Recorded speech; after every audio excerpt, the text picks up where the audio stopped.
Well, greetings and salutations, everybody. Welcome to Star Wars Talk Tuesday, the best day of the week.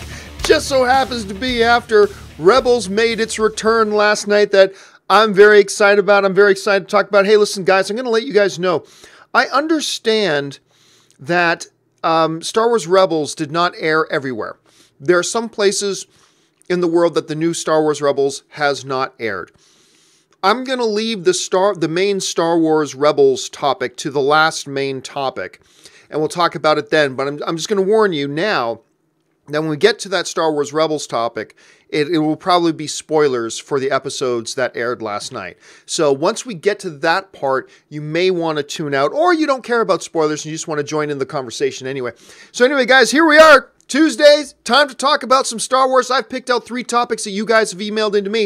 It's a little bit different than on the John Campea Show, so let me highlight it here. You email me at john@thejohncampeashow.com, but instead of putting topic in the subject line, put the letters SWTT. That stands for Star Wars Talk Tuesday. Put the letters SWTT in there. Maybe you'll see your email pop up here on the show. And then, of course, we will go to the live questions and call it a day after that. All right. With that out of the way, let's dive into the first question today. And the first question today comes to us from Val Fiott, who writes, I love your shows. Thank you so much, Val. Quick question. Why would Luke leave a map for Leia to find him if he clearly did not want to be found? All right. Thanks a lot for the question, Val. And this is a question. I'm actually a little bit surprised how often this particular question comes up still. Like a year and a half, 2 years after The Force Awakens, this is still a question that comes up. And I get it multiple times a week. So I thought, okay, I'm just going to address it on this one here. So, of course, you go back to The Force Awakens. The mystery is, where's Luke? We find out in The Last Jedi that Luke did not want to be found. He just didn't want to be found at all. So the question becomes, well, then why did Luke leave behind a map of where to find him? Who said Luke left a map behind to find him? Luke did not leave a map behind for people to find him. Remember what Han Solo says on the Millennium Falcon. He says, what those of us who are closest to him, so this wasn't common knowledge, just the people closest to him thought he was going to go look for the original Jedi Temple. And of course we know he then later found it. So what they found was a map to that temple. Now, what we found out on the official Star Wars page, I believe, is that Luke gave a part of the map to Lor San Tekka, but that may not have been, here, Lor San Tekka, here's where I'm going to hide. It might have been, hey, looking for the last Jedi Temple. I think this is a piece of that puzzle. Then Lor San Tekka was in possession of it. The important thing here to note is that nowhere in the Star Wars movies does it ever say Luke purposefully left behind a map so people could find him. He never actually said that. Now, I was also okay with the notion that, hey, look, if Leia's dying, somebody needs to know how to find me, or something along those lines. I would have been okay with that too. But really, when you think about it, no one ever said in the movies that Luke left that map behind. It's just that if you put 2 and 2 together, they knew he was looking for the last Jedi Temple. There were pieces and fragments of the mystery of where that might be. Lor San Tekka had a piece of that. R2 had a piece of that. They put it together. Boom. That's where he is now. It's very possible they could have gone to where the first Jedi Temple is and he not be there. That's totally possible too. But I don't think Luke left behind a map specifically to find him. So anyway, that's just my thoughts on that. Maybe you guys have heard other explanations about that. Jump into the comment section and let me know. All right, let's move on now to the next question.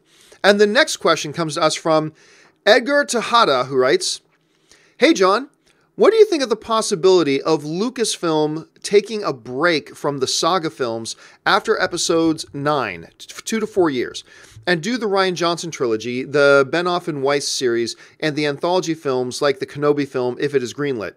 Then do a time jump in the saga story and revisit the characters a few years later. All right, thanks a lot for the question, Edgar. And that is one of the big things going on in Star Wars right now, right? Is how many movies are they making? Because we've already heard from Kathleen Kennedy, like the saga films, if you will, the ones involving Rey and Finn and Poe. These movies are continuing. They're making more of those.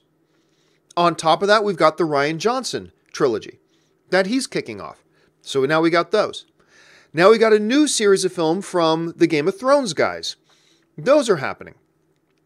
Then we've got anthology films. Now they haven't announced any more anthology films beyond Solo, But one can assume, right now, the worst kept secret in Hollywood is that pretty soon they're going to be announcing an Obi-Wan movie. That's what we think is going to happen at any rate, unless they change their minds, of course.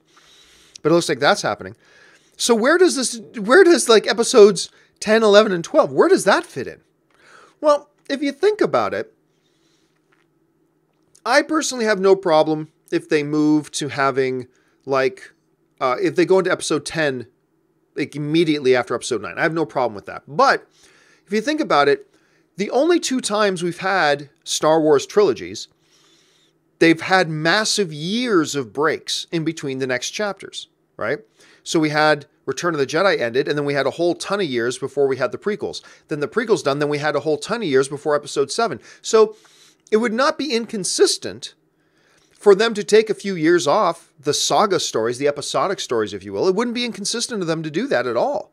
For them to take a break from it, give some breathing room for the Rian Johnson films, for the anthology films, for the Game of Thrones guys films. And it is looking more and more like they're moving towards maybe multiple films per year. Also, don't forget about that. I think we're going to hear about more Star Wars stuff being announced because I believe they're going to want some Star Wars stuff for their streaming service. Now, I primarily think their streaming service, I mean, that's the big move that Disney, that's the whole reason Disney got Fox assets, is because they wanted more content for their streaming service. So don't discount, we may hear about even more Star Wars content getting produced for a streaming service. There's that too. So I'm totally fine. I think it is likely. I don't know this for a fact. I'm just speculating here. I think it is likely that we are going to get at least a couple of years of a break between episode 9 and whatever direction they decide to go with episode 10. I think we're going to get a few years of Rian Johnson, of the Game of Thrones, of anthologies, and then they'll pick up episode 10 again. But I do agree. I think we're going to get a couple of years off on that. All right. Let's go on now to the final emailed in question today. And the final emailed question today, by the way, guys, this is the Rebels one. This is the question, and we're going to start talking about last night's episodes, there were 2 of them, of Rebels. So hang on to your hats. If you don't want to hear about it, now's a good time for you to check out. If you're okay with it, that's fine. Let's move ahead. All right. And this question comes from Steve F., who writes, just saw Rebels episode 10, and goddammit, I love being wrong. Rebels is for kids? No, sir. Not any longer. The return hit on all cylinders for me. And it really is true. It does kind of hit on all cylinders, doesn't it? They hit on all cylinders for me. I love the tension between Krennic's plan for Stardust and Thrawn's TIE Defender program. John, after seeing this, I think and stand by the idea that Filoni, that's Dave Filoni, the executive producer of Star Wars Rebels, deserves directorship of his own trilogy. What do you think? All right, thanks a lot for the question, man. And yeah, last night's episode, the episodes of Star Wars Rebels, fantastic. Fantastic. Just loved it. And I will admit, I mean, look, we all knew Kanan was going to die at some point. I think there are still other main characters who are going to die, but we all knew Kanan was going to die. I just didn't expect him to die with still 5 episodes left. I either expected Kanan to die in like the series finale or like 1 or 2 episodes before it. I didn't expect him to die that early. So them killing him off that early was a little bit of a surprise. And let's take a look again at that post. Just bring up the thumbnail again. That image from last night's episode is just great.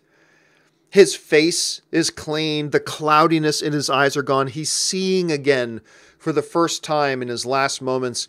I mean, I loved it. I mean, that was hard. And I kid you not, I'm not exaggerating. There isn't a hint of exaggeration in this. Anne and I are laying on the couch watching the show, right? And the moment she realizes, like, when Kanan says to Ezra, after they get off the gliders, like he says something to him, and it sounds like the final words that somebody imparts to somebody else, right? And Anne starts going, oh my God, he's going to die this episode. He's going to die this episode. And she starts getting weepy, right?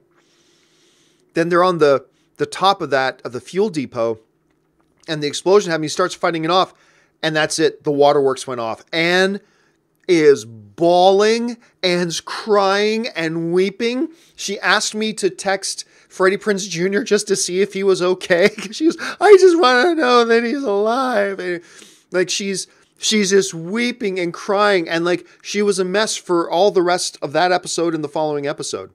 She was just an emotional mess after that. It hit hard. It was really well set up. And like I said, because I knew he was going to die. We've known for years that he's going to die, but I really did think it would take place closer to the end of the series. Now, they're going to force ghost him. Maybe he's the big wolf. Maybe he's all that kind of stuff. I mean, there's a lot of possibilities here. Now, the one guy I don't like the little, the Druck or whatever the guy, I can't even remember his name. The short little creature that's like a wicked at hand-to-hand combat. Anyway, not big, don't care about that character. But they certainly did some cool things with the director Krennic stuff, with Tarkin, with Thrawn, obviously, and then how pissed off he is at Governor Price. I think he's going to kill her. I think he's going to kill her pretty soon. But yeah, it's all about Kanan, and it's all about the passing of Kanan, and it was handled beautifully. It was great. He died heroically, saving the people he loved it. And that whole notion of him not just, holding it off while they escape, but he actually throws her back into the ship. Like, you got to let me do this. And it was powerful and moving, and it was a great episode. That said, it does not change my opinion one iota on Dave Filoni. I'm a fan of Dave Filoni. I love what he's been doing with this stuff. But I'm sorry. Until I see him direct a live-action film, I don't want him directing a Star Wars film. I just don't. Just because you're able to do something in an animated thing does not mean you can do it in live action. And, maybe he can. Maybe he'll be great. Give him, I made this argument before. Disney over the last number of years have put out like Queen of Kotway, $1 Million Arm, these really good little films with $15 million budgets, right? Or a $20 million budget. And done great things. Give Dave Filoni, I believe Dave Filoni's earned this opportunity. Give Dave Filoni one of those movies. Let him cut his teeth. Let him get some experience on a live set. And let's see what he can do with a live action storytelling with real live actors and actually playing it out in front of a camera. Let's see if he's able to do that before you hand him a $120 million Star Wars film. Let's at least see if he can tell a story in live action. So anyway, that's just kind of before handing him a monster blockbuster. Because I haven't even seen him do a feature film, really. It's just been episodic stuff. I just like to see him do something live action to make me feel better about it. And even if he's great, doing a small film like that first would only make him even better for when he does step up and do a Star Wars live action film. So I just don't see why anybody wouldn't want him to do a smaller film first. I just don't understand the rationale behind not wanting. There is no downside. There is simply no downside to Dave Filoni getting the opportunity to do a smaller film first. It's all upside from that. So that's just how I kind of feel about that. All right, guys, with that out of the way, I'm going to go over now to the live questions. You guys have been firing in the live questions here. Of course, you can use the Super Chat to do that. If we run out of Super Chats, I'll go over to Twitter and take questions from there. But the Super Chat does guarantee you get a question on, and it's a great way to support the show. So guys like me and Jonathan, Fact Actor Jonathan and Ray, they're able to have jobs right now because you guys support me mostly because of my Patreon supporters, but also because you guys use Super Chat. And that's just a great way to support the channel. So thank you so much for that. All right, let's get things kicked off here. And we're going to start off with Murray for Us. And Murray for Us writes, how come Vader couldn't sense that Luke and Leia were his children on the Death Star in A New Hope? I mean, he did sensed Obi-Wan's presence. Can't make an excuse that he cut himself off from the Force like Luke did in The Last Jedi. Where do people though get the Murray? Where do people get the impression that Jedi are all-knowing? They're not. They're not all-knowing, all-seeing, omnipotent beings. Even the most powerful of them. Vader had no idea he had children. Don't forget that. He had no idea. For the longest time, he had no idea he had kids. He assumed that his kids died in childbirth with his wife. So this notion about why didn't he instantly know that those were his kids? Because why would he? The Force doesn't give him clairvoyance into every detail about every person around him. Otherwise, he'd just be a god at that point. So, I mean, for me personally, yes, he sensed Obi-Wan's presence. He spent, not the better part of the last 20 years before that, but he had spent at one point his entire life with Obi-Wan. Obi-Wan was his father in many ways. He was his father figure. Then he was his best friend. He was his comrade in arms. He knows nobody else better in the universe than Obi-Wan Kenobi, and nobody else in the universe knows him better than Obi-Wan Kenobi. So yes, he sensed his presence. He could feel that particular tremor in the Force. He knew it. He had never been around Luke. He had never been around Leia. So yeah, the only way it becomes a problem is if we make the assumption that Jedi are all-knowing gods, and they're not. They can tune into the Force, and they have certain abilities and certain skills, but it doesn't make them all-knowing and transcendent. So that's never been an issue to me. Honestly, that's never been an issue to me. Let's see. Next one, Murray then writes again. Where'd Murray go? Murray writes again. I just realized that in the original trilogy, there's no Imperial March theme in A New Hope. Do you think the theme would have gone well with the episode, and why? Well, there's no why. That's either a yes or no question. But yeah, I mean, famously, the Empire Strikes Back soundtrack is where the first appearance of the Imperial March is. Greatest piece of music in movie history is the Imperial March, in my opinion, obviously. I just, nothing gets the blood flowing going better than that Imperial March. It's just the best. I love it. Would it have fit in? Well, sure, because we so identify now the Imperial March with the Empire, right? So, yeah, since it is like the calling card, it is the national anthem of the Empire per se, then yeah, there are absolutely some scenes in A New Hope when the scenes cut to a Imperial, a battle station or an Imperial fleet or whatever, or a table of Imperial officers, that yeah, the playing of the Imperial March would totally fit in perfectly, especially with our understanding of the movie now. So on that sense, yeah, I think it would work out, and I think it would work out really well. Sujith writes, Rogue One is criticized for its lack of character arcs, but was the movie all about the arc of the rebellion as a whole? The journey from flawed mess to the first victory against the Empire to hope? Well, first of all, I usually reject I usually reject any argument that starts with there's no character arcs in Rogue One. There definitely is. I mean, your main character for sure. You follow her, you understand her story from, like, basically her childhood to death. And you see her entire arc and where, her whole understanding and relationship about her father and what happened to her father, how that guided and influenced her life to one of trouble and hiding, coming out to being a hero, and then ultimately dying to fulfill her father's wish, which is to save the universe from his own creation, right? Get those plans out so somebody can come along and blow this thing up. So any argument to me about there's no character arc in Rebels or in Rogue One, I tend to just dismiss that because, yeah, to me, they're very clearly is a very strong character. Now, it's not that every character there has a big character arc, but most of the other characters were handled like that of old Westerns. They're their characters to revolve around the key hero story.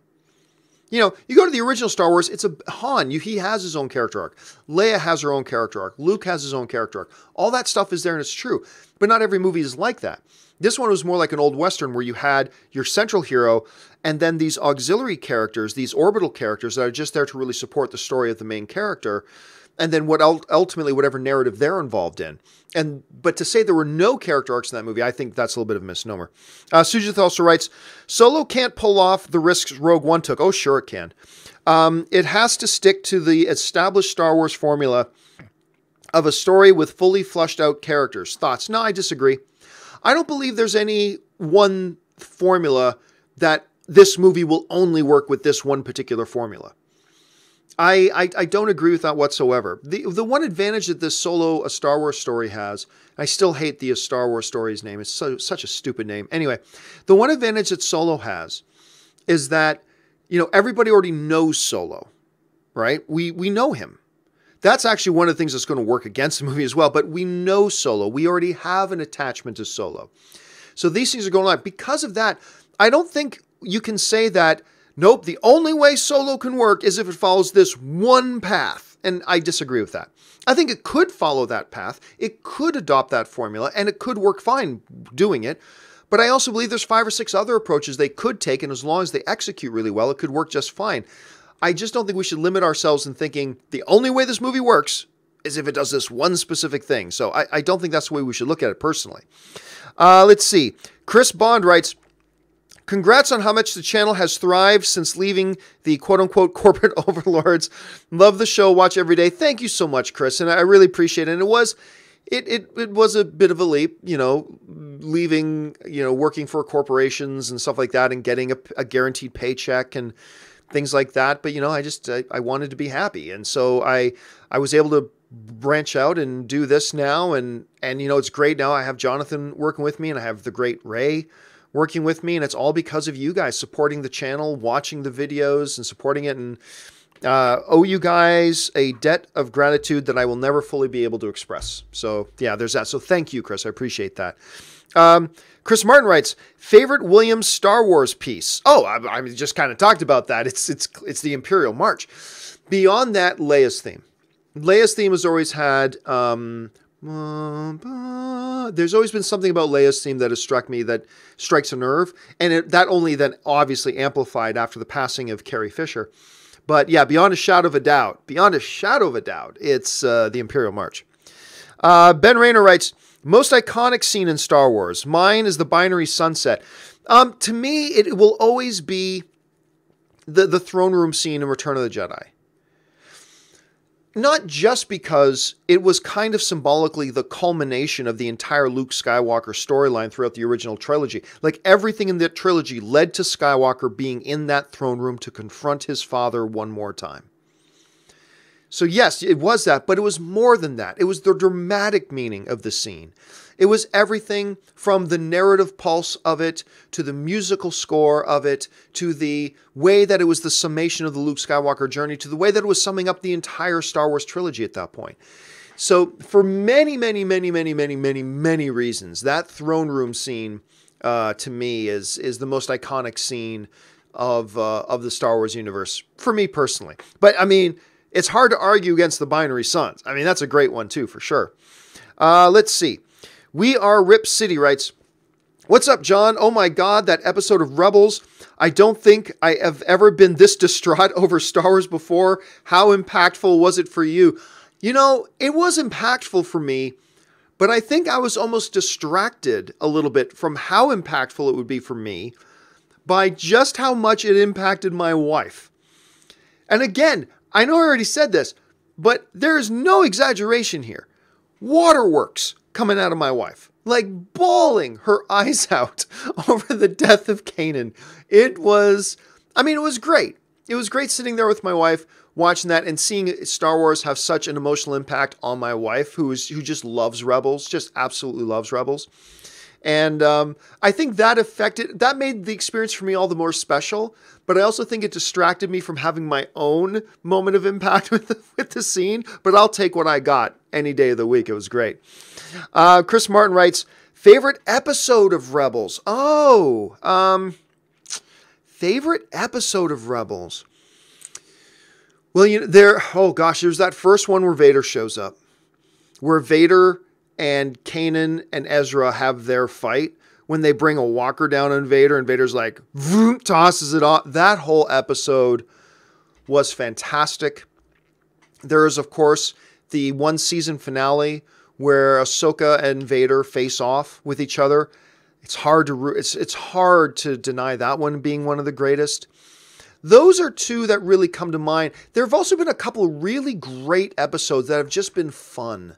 Like fun, charming episodes that have been really good. Not the one with the Ugnaughts. Every episode with Ugnaughts was just terrible, but there are a number of them. But yeah, those two really stand out to me the most. The first encounter with Vader, and then the Vader and Ahsoka Tano face-off was great. And then that one episode last night, it's that one's going to have to come in the conversation. When you're talking about the death of Kanan, the way they handled it, that one will have to be in the... It's a little too early, it's a little too fresh, but at some point I think that episode is going to have to be in the conversation of amongst the best episodes. And hopefully the finale will top even that. Let's see. Chris Warden writes, hey John, I'm calling this now. The final scene in Solo will be at the cantina where Han first meets Luke and Obi-Wan. Ewan McGregor will make a cameo, setting up the Obi-Wan film in 2020. Mark my words, disagree. I believe we've already heard them say, hey, anything's possible. Hey, anything's possible. But I believe we've heard them say before that this movie is a couple of years still removed from A New Hope. I don't think that he gets the Millennium Falcon from Lando and then the next day Star Wars starts. Like, it's Star Wars A New Hope. I don't think they're doing that. And I believe we've heard them say there's going to be a couple of years that separate the events. So, hey, anything's possible. Maybe that was a misdirect. Maybe they do this. Maybe they do that. Sure, it's all possible. But I don't think that's the way they're going to go. But hey, you're not the only one I'm hearing predicting that. So maybe that's the way it'll go. We'll just have to keep our eyes open for it. Let's see. Next one comes to us from Mike Z, who writes, John, love the show. Thank you so much, Mike. Rebels was actually much darker than I expected last night. Beautifully shot, scored, and the Hera chopper scene left me in tears. Oh, yeah. Come on. That's another one. So, and this whole episode should have been titled The Anne Cries Show. So Anne's, first of all, Waterworks crying over Kanan. Crying over Kanan. And then she's starting to settle down. She's gone from to just weeping a little bit. And then that damn scene with Chopper, as Hera's standing facing away with her head down, and Chopper comes out and reaches out his little robe and holds her hand. Well, the weeping turned into full-out bawling again. Then it was like, then Chopper takes her hand, and he's just crying in Waterworks again, and it's like, yeah, that Chopper scene, the first sweet thing we've seen Chopper do in the entire series. He's just a sarcastic little SOB, right? Chopper. But that was the first sweet thing we've seen him do. And I think because we've never seen him do a sweet thing before, that made the emotional impact of what he did even more powerful. And yeah, that was absolutely a great scene, Mike. Chris Martin writes, any Star Wars hot toys?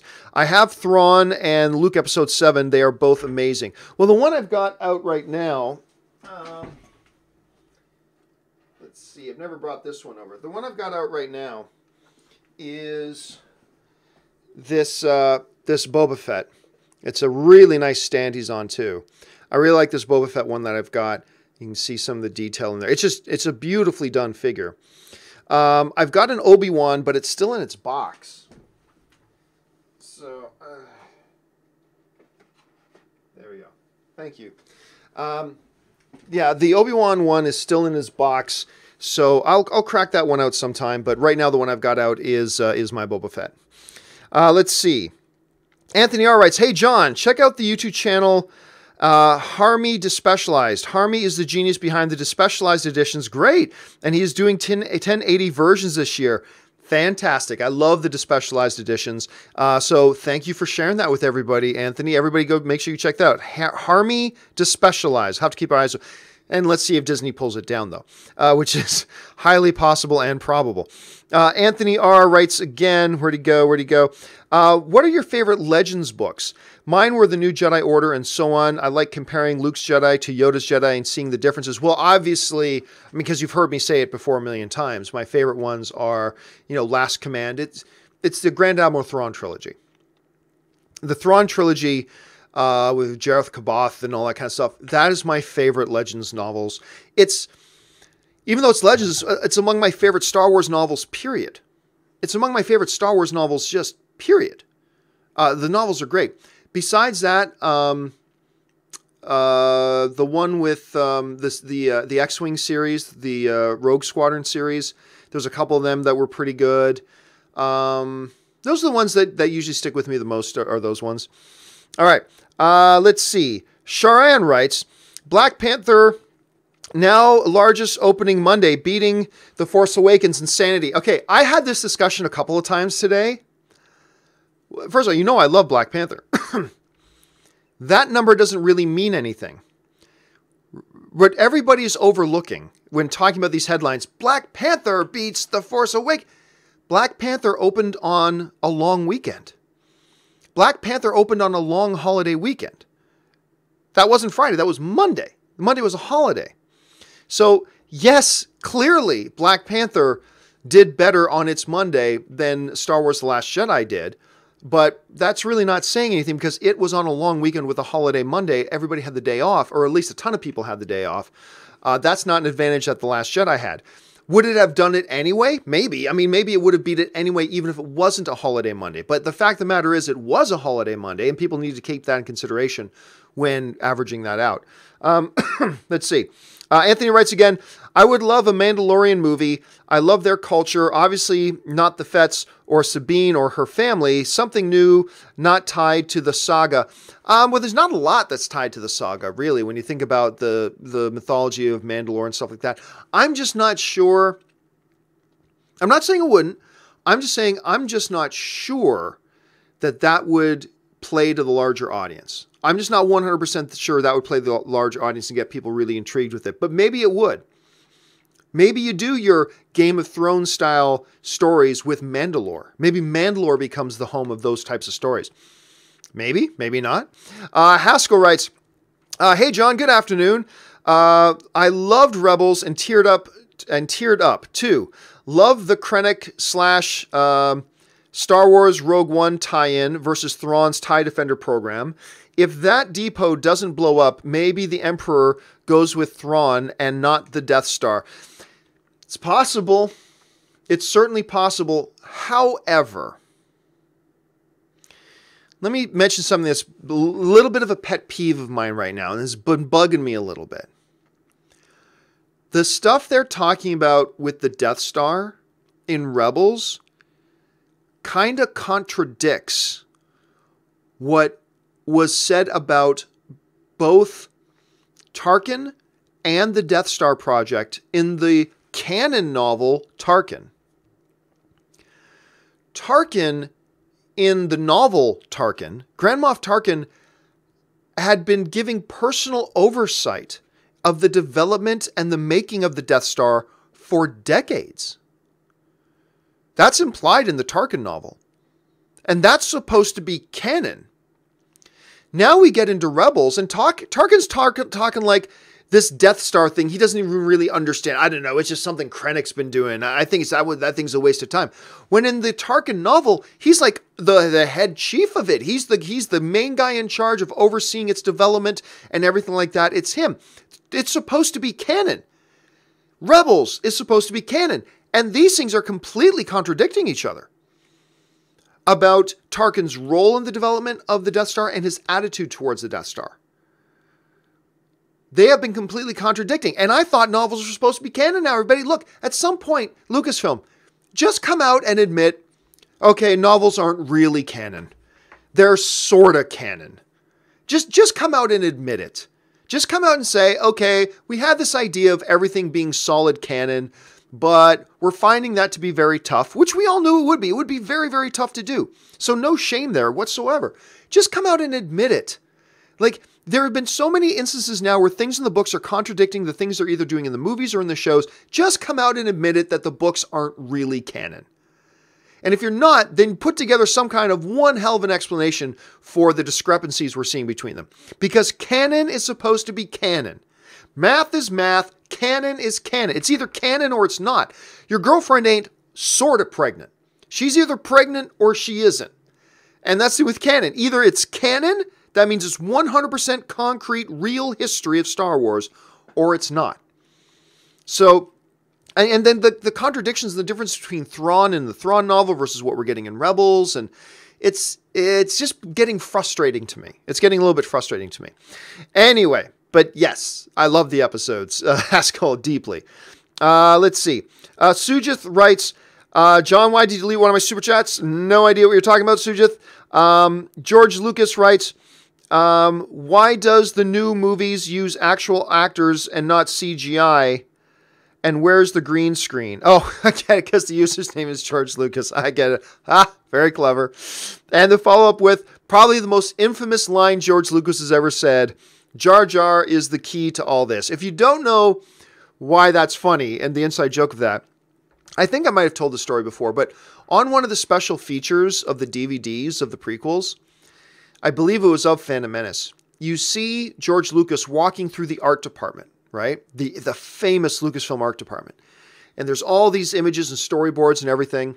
And there's this great line that George says in this behind the scenes video where he goes up to one of the images of Jar Jar and he basically says, it all depends on Jar Jar. Jar Jar is the key to all of this. And it's like, oh, George, for all the wrong reasons, you have no idea how right you are. That it really does just all come down to Jar Jar. If only he knew. If only he had a crystal ball at that time that he could see in the future to people's reactions to Jar Jar. I wonder how much that would have changed history. Let's see. Geek Out Loud says, a funeral is the last thing Leia needs. I'm not quite sure the context of that comment, Geek Out Loud. I agree with you, but I'm not quite sure the context. Anthony R. writes, Kanan was my 5th favorite Jedi after Luke, Obi-Wan, Yoda, and Qui-Gon. Going to miss that dude.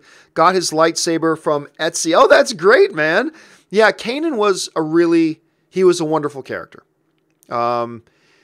He just was a great character. He was flawed and broken and damaged, and yet trying to rediscover his true identity, what he was as a child, and trying to remember all these things, now suddenly thrust with the responsibility of overseeing not just a young kid, but a young kid who is clearly Force talented at the same time. I mean, they just made him such a great character. Freddie Prinze Jr. did such a great job bringing the character to life. To this day, even last night, I'm just listening to Kanan speak, and I just cannot hear Freddie Prinze Jr. in it. I just can't. That's just how good of a job he did with it. So yeah, there's that too. All right. Sloth Gaming writes, hey, John, love the show. Thank you so much, Sloth. Before Kanan died, you see he could see again. I say it was a nice touch, but how was that possible when he couldn't do it before? And do you think they should kill Rook? I think they should have. Well, I mean, Rook, that's the name of the character that I really just don't care about is Rook. I don't care if they kill him or not. I really don't. So that is a little character that I could get why it would have been a good idea. And if I had been sitting in the development meetings where somebody brought up Rook and what he would do, I probably would have been one of the guys going, yeah, that can work. Do that. I would have been one of those guys. But he hasn't worked. The character just hasn't worked for me, and I could care less whether he lives or dies. As far as the vision thing, I think it was really more symbolic. I don't know if the image was literal. And let me bring up that image again. I don't know if this image was literal or if it was just kind of symbolic. The imagery that, once again, he was seeing her with his own eyes. I think that's more symbolic than anything else. I don't know if they meant that to be literal. You know what I'm saying? So that's just kind of the way I'm interpreting it for now, but maybe, who knows, we'll hear them talk about this scene sometime and they will come out and explain that, it was literal and here's why. So that'll be an interesting conversation to hear them talk about for sure. Chris Martin writes, I'm so pumped, hoping and praying for Ewan Obi-Wan film. Oh, me too. I'm excited about it. And if they do it without Ewan McGregor, fine. Don't get me wrong. If they do an Obi-Wan movie, I want it to be with Ewan McGregor. Yeah, count me down as one of the guys voting for Ewan McGregor to be an Obi-Wan, for sure, if they even do Obi-Wan. But it's not the end of the world if they get another actor to play Obi-Wan. It's simply not. If for whatever reason they just, Ewan McGregor wants too much. I'm not saying this was happening. I'm just speculating about what could keep Ewan McGregor out of this. If Ewan McGregor wanted too much money, or Ewan McGregor isn't available to shoot when they want to shoot it. Maybe he's already made other commitments to other projects when they want to shoot an Obi-Wan movie. All I'm saying is, if they had to go ahead and do an Obi-Wan movie without Ewan McGregor, I don't think it's the end of the world. I think they could do it. But obviously, the best thing to do would be to do it with Ewan McGregor. I would love it. Look, I'm not even all that big on the idea of an Obi-Wan movie. I've been won over to the idea of it, but I'm still not super hot on the idea just because Star Wars needs to be more about, let's look at the young story of this character. Now let's look at the young story of this character. Now let's go do a young story of this character. I'm kind of over that. But I'll make an exception for an Obi-Wan movie because enough of you guys have convinced me to be intrigued about it. Let's see.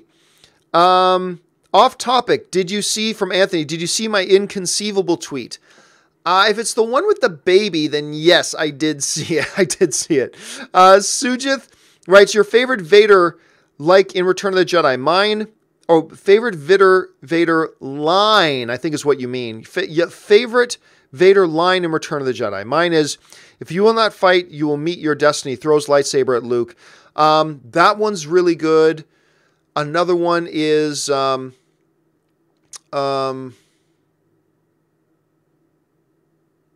You